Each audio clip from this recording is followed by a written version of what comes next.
He preached Islam, the religion of his welfare. তিনি শান্তি ও কল্যাণের ধর্ম ইসলাম প্রচার শুরু করেন। Allah directly sent message to him. আল্লাহ সরাসরি তার নিকট সংবাদ প্রেরণ করেন।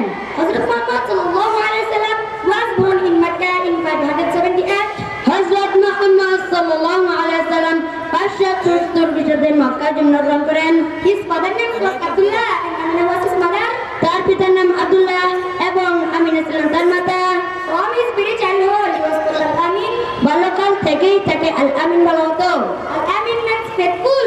আল আমিন অর্থ বিশ্বাসী। He never told a lie. তিনি কখনো মিথ্যা বলতেননি। He did to help the people in distress. তিনি বিপদী মানুষকে সাহায্য করার চেষ্টা করতেন। Everybody believed him. সবাই তাকে বিশ্বাস করত। At the time, killing, robbery, injustice, and barbarism were everywhere in Europe.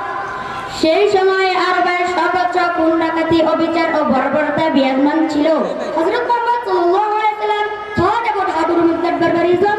হযরত মুহাম্মদ সাল্লাল্লাহু আলাইহি ওয়াসাল্লাম চিন্তা করলেন কিভাবে এই বর্বরতা দূর করা যায়। He often spent time in the cave of Hira in meditation.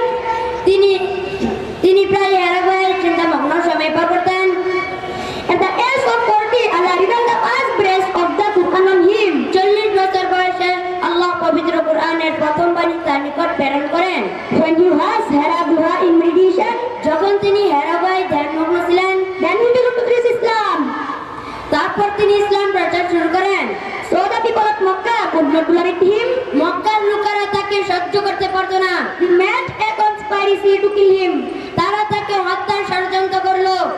He did his best to preach Islam in Makkah, but the environment of Makkah was unbearable. তিনি মক্কা ইসলাম প্রচারের জন্য তার সর্বোচ্চ চেষ্টা করেছেন, কিন্তু মক্কার পরিবেশ ছিল তার প্রতিকূলে। So at last he shifted to Medina as well as Mawara in 622 AD. তাই পরিশেষে তিনি আল্লাহর নির্দেশে 622 খ্রিস্টাব্দের মদিনায় হিজরত করেন। At last he conquered Mecca and extended Islam kingdom all over the Arab. অবশেষে তিনি মক্কা জয় করেন এবং সমগ্র আরব জুড়ে ইসলামিক রাজ্য বিস্তার করেন। Assalamu alaikum.